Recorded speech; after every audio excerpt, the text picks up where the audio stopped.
Jonathan Morris fue llamado durante años el sacerdote más guapo del mundo. No fue un título que él buscara, pero tampoco pudo evitarlo. Aparecía en televisión, bien vestido, seguro al hablar, con un rostro que llamaba la atención incluso de quienes no tenían ningún interés en la fe. Para muchos, era el cura perfecto, atractivo, joven, inteligente, formado en Roma y capaz de defender a la Iglesia en los medios más duros. Pero detrás de esa imagen que fascinaba a millones, se escondía una tensión silenciosa que terminaría llevándolo a abandonar el sacerdocio. Y esa es la parte que casi nadie contó bien. Porque cuando se habla de un sacerdote que deja el ministerio, la gente suele pensar en escándalos, caídas morales o rebeldías abiertas. En el caso de Jonathan Morris, no fue así. Su historia es mucho más incómoda, porque no encaja en los moldes fáciles. Él no fue expulsado, no fue denunciado, no rompió con la fe. Fue alguien que, después de años de lucha interior, reconoció que ya no podía sostener una vida que desde fuera parecía perfecta, pero por dentro estaba profundamente desgastada. Jonathan Morris nació en Cleveland, Ohio, en una familia numerosa. Desde joven se destacó por su inteligencia, su capacidad de liderazgo y su presencia. Estudió administración de empresas en la Universidad Franciscana de Steubenville, pero a los 21 años tomó una decisión radical: entrar al seminario. No fue una huida ni una moda espiritual. Fue una elección consciente que lo llevó a Roma, al corazón mismo de la Iglesia. Allí estudió humanidades clásicas, filosofía y teología. Se formó seriamente. En 2002 fue ordenado sacerdote dentro de los Legionarios de Cristo. Desde el inicio, Jonathan Morris no pasó desapercibido. Tenía facilidad para hablar, para explicar, para conectar. Pero también tenía algo que muy pocos sacerdotes tenían: una imagen que atraía. No solo atraía a fieles, sino a cámaras, productores y medios de comunicación. En un mundo obsesionado con la imagen, él encajaba perfectamente en lo que la televisión buscaba. Y así comenzó algo que marcaría su vida para siempre. Trabajó como asesor teológico de La Pasión de Cristo, la película de Mel Gibson que sacudió al mundo. Luego, durante la enfermedad y muerte de San Juan Pablo II, apareció en CNN, Fox News, BBC y otros grandes medios explicando lo que ocurría en el Vaticano. Su rostro empezó a hacerse familiar. Su nombre empezó a circular. Y poco a poco se fue construyendo una figura pública que superaba por mucho la de un sacerdote común. A partir de 2005, Fox News lo incorporó como colaborador habitual. Jonathan Morris hablaba de religión, pero también de política, ética, sociedad. Respondía preguntas difíciles, defendía posturas impopulares y lo hacía con seguridad. Para muchos católicos, era un orgullo verlo ahí. Para otros, era una figura incómoda, demasiado visible, demasiado mediática. Pero lo cierto es que su imagen crecía. Y con ella, crecía también una presión silenciosa. En 2009 dejó los Legionarios de Cristo y pasó a ser sacerdote diocesano en la Arquidiócesis de Nueva York. Ese cambio no fue escandaloso. Fue aprobado y ordenado. Sirvió como vicario parroquial, fue capellán universitario en Columbia, dirigió un canal de radio católico en Sirius XM y en 2015 fue nombrado párroco en el Bronx. Desde fuera, su vida sacerdotal parecía estable, sólida, exitosa. Pero aquí aparece la gran contradicción de esta historia. Mientras más visible se volvía Jonathan Morris, más pesada se volvía su vida interior. Porque la fama, aunque muchos la deseen, no es neutra. La fama exige coherencia constante, energía permanente y una imagen sin grietas. Y el sacerdocio, en cambio, exige silencio, recogimiento y una vida interior profunda. Cuando esas dos lógicas chocan durante años, algo empieza a romperse.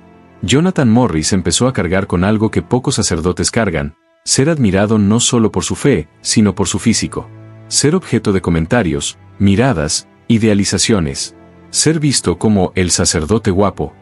Ese título, que para muchos era superficial o anecdótico, se convirtió en una presión constante. Porque el celibato no se vive igual cuando uno pasa desapercibido que cuando está permanentemente expuesto. Y de esto casi nadie hablaba. Durante años, Jonathan Morris luchó en silencio con su vocación.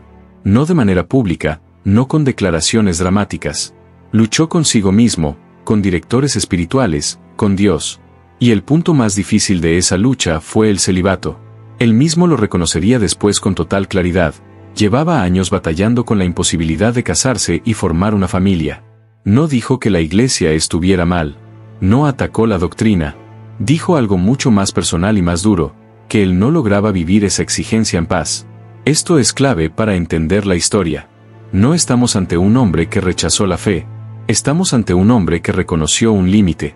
Y reconocer un límite cuando todo el mundo te aplaude es mucho más difícil que caer en un escándalo, porque implica decepcionar expectativas, romper una imagen y aceptar que no eres el ideal que otros proyectaron sobre ti.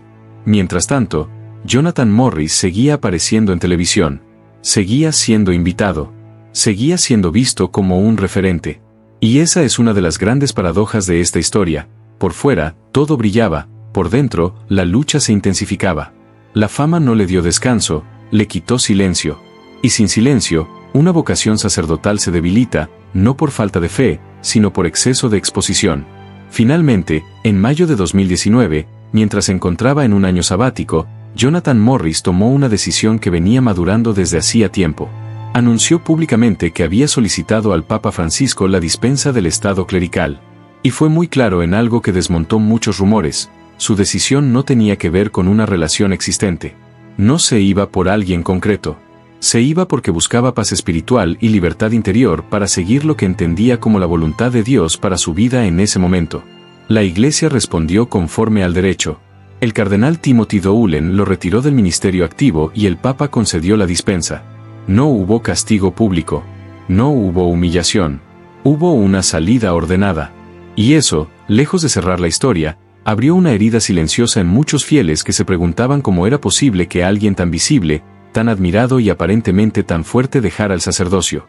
Esta primera parte deja algo muy claro. El caso de Jonathan Morris no es la historia de un escándalo, sino la historia de una tensión constante entre imagen y vocación, entre fama y vida interior, entre lo que el mundo aplaude y lo que el alma puede sostener. Y entender eso es fundamental, porque lo que ocurrió después, cómo rehizo su vida y qué impacto tuvo su decisión en la Iglesia y en los fieles, solo se puede comprender si primero aceptamos esta verdad incómoda. A veces, aquello que más atrae por fuera es justamente lo que más desgasta por dentro. Y ese desgaste fue creciendo de forma silenciosa hasta convertirse en el eje real de la decisión que Jonathan Morris tomó años después, una decisión que no puede entenderse sin entrar en la parte más incómoda de su historia, la que no se ve en televisión ni se resume en titulares llamativos. Cuando Jonathan Morris pidió la dispensa del estado clerical en 2019, muchos se sorprendieron, pero para quienes conocían de cerca su camino, no fue un rayo en cielo despejado. Fue el final de un proceso largo, interno, lleno de discernimiento y de lucha personal. Él mismo lo dijo sin rodeos: llevaba años batallando con su vocación y con los compromisos que el sacerdocio exige, especialmente con no poder casarse ni formar una familia. Esa frase, leída con calma, explica más que cualquier teoría externa. No habla de una caída moral, habla de una tensión constante entre el ideal sacerdotal y una realidad humana que no encontraba descanso. Aquí conviene ser muy claros, porque este punto suele deformarse. Jonathan Morris no afirmó que el celibato fuera injusto ni que la Iglesia se equivocara al exigirlo. Tampoco dijo que quisiera cambiar la doctrina. Dijo algo mucho más personal y, por eso mismo, más difícil de aceptar: que él, en su conciencia, no lograba vivirlo en paz. Y la conciencia, en la tradición católica, no es un capricho ni una excusa fácil. Es el lugar donde una persona se presenta ante Dios y discierne si puede seguir adelante sin mentirse a sí misma. Durante años, Jonathan Morris intentó sostener esa tensión. Continuó con su ministerio, siguió apareciendo en medios, siguió siendo un rostro visible de la Iglesia. Pero esa doble vida, pública y privada, empezó a pasar factura. Porque una cosa es hablar de fe ante cámaras y otra muy distinta es sostener una vida interior profunda cuando casi no queda espacio para el silencio. La exposición constante no solo amplifica la imagen, también amplifica el cansancio. Y el sacerdocio, sin espacios reales de recogimiento, se convierte en una carga difícil de llevar. Hay un detalle que suele pasarse por alto y que es fundamental para entender este caso. Jonathan Morris no era un sacerdote aislado ni abandonado a su suerte. Tenía formación, tenía acompañamiento espiritual, tenía estructura institucional. Precisamente por eso su decisión resulta tan inquietante. Porque si alguien con esas condiciones llegó a un punto límite, la pregunta inevitable es qué ocurre con tantos otros sacerdotes que viven luchas similares sin apoyo suficiente y lejos de cualquier foco mediático. En mayo de 2019, mientras se encontraba en un año sabático, Jonathan Morris decidió hacer pública su decisión. Anunció que había solicitado al Papa Francisco la dispensa del estado clerical. En su comunicado fue explícito en algo que desarmó muchas especulaciones: Su decisión no estaba motivada por una relación existente. No se iba por una persona concreta. Se iba porque confiaba en que, al seguir lo que entendía como la voluntad de Dios para su vida en ese momento, encontraría paz espiritual y libertad interior. Esa aclaración no fue menor. Fue una forma de proteger la verdad frente a lecturas fáciles y malintencionadas. La respuesta de la Iglesia fue sobria y directa. El cardenal Timothy Dolan concedió su retiro del ministerio activo y el Papa Francisco aprobó la dispensa. No hubo escándalo público, ni reproches, ni condenas. Hubo un reconocimiento institucional de que esa vocación, tal como se estaba viviendo, no podía continuar. Para muchos fieles, este silencio institucional fue desconcertante. Algunos esperaban una explicación más extensa, otros, una sanción. Pero la Iglesia optó por un camino distinto: resolver el caso sin convertirlo en espectáculo. Este punto marca un antes y un después en la historia. Porque dejar el sacerdocio no es solo dejar una función. Es dejar una identidad construida durante años. Jonathan Morris había sido presentado durante mucho tiempo como un referente, como un modelo posible de sacerdote moderno, firme y atractivo. Su salida obligó a muchos a replantearse hasta qué punto es sano construir figuras casi idealizadas dentro de la Iglesia, especialmente cuando esas figuras cargan con expectativas imposibles de sostener indefinidamente. Después de su salida, Jonathan Morris no inició una campaña contra la Iglesia. No escribió libros de denuncia ni apareció en entrevistas atacando la institución que lo formó. Al contrario, redujo notablemente su presencia pública en temas religiosos. Ese silencio posterior es tan elocuente como su decisión inicial. Indica que no hubo un deseo de revancha ni de justificación constante. Hubo, más bien, una necesidad de reconstruir su vida lejos del foco que durante años había marcado cada uno de sus pasos. Con el tiempo, Jonathan Morris rehizo su vida en otro ámbito. Fundó una empresa de asesoría ejecutiva, continuó colaborando como comentarista en medios y, en 2020, anunció su compromiso con una periodista. Ese mismo año contrajo matrimonio en la Catedral de San Patricio de Nueva York. Este dato, que para algunos fue impactante, no contradice su relato anterior. Al contrario, lo confirma. Él mismo había dicho que una de las luchas centrales de su vocación era el deseo de formar una familia. Su vida posterior siguió esa línea, sin estridencias ni provocaciones. Aquí aparece otra incomodidad para muchos fieles. Ver a un ex sacerdote casarse, y hacerlo además en un lugar tan emblemático, despierta emociones encontradas. Algunos lo viven como una herida, otros, como una confirmación de que su decisión fue honesta. Lo cierto es que este paso cerró definitivamente una etapa y abrió otra completamente distinta. Jonathan Morris dejó de ser sacerdote, pero no dejó de ser una figura pública. Simplemente cambió de rol. Esta parte de la historia obliga a hacer una lectura más profunda. No estamos ante una historia de rebeldía ni de desprecio por la fe. Estamos ante una historia de límites humanos. Y reconocer límites no siempre es celebrado, especialmente en una iglesia que, durante siglos, ha puesto el acento en el sacrificio y la entrega total. Pero incluso el sacrificio necesita ser vivido con verdad. Cuando se convierte en una carga imposible, deja de ser fecundo. El caso de Jonathan Morris también revela una tensión cada vez más visible en la iglesia contemporánea, la relación entre vocación y exposición mediática. No todos los sacerdotes están llamados a ser figuras públicas. Y no todas las vocaciones resisten ese nivel de exposición. Cuando se confunde la misión con la imagen, se corre el riesgo de erosionar lo esencial. La historia de Jonathan Morris muestra con crudeza ese peligro. Para muchos fieles, su salida fue motivo de confusión. Algunos se sintieron decepcionados. Otros intentaron minimizar el hecho. Pocos se detuvieron a reflexionar sobre lo que este caso dice de la manera en que la Iglesia acompaña a sus sacerdotes en contextos de alta presión. Porque la pregunta de fondo no es si Jonathan Morris hizo bien o mal, sino qué enseñanzas deja su historia para el cuidado de las vocaciones actuales y futuras. Esta segunda parte del relato nos coloca frente a una realidad incómoda pero necesaria. El sacerdocio no se vive en el vacío. Se vive en contextos concretos, con personas concretas y con presiones reales. Ignorar eso no fortalece la Iglesia, la debilita. Reconocerlo, en cambio, abre la puerta a un acompañamiento más humano y más fiel al Evangelio. Y aún queda un aspecto esencial por abordar, el más profundo de todos. No se trata solo de lo que Jonathan Morris hizo, sino de lo que su historia provoca en quienes la observan.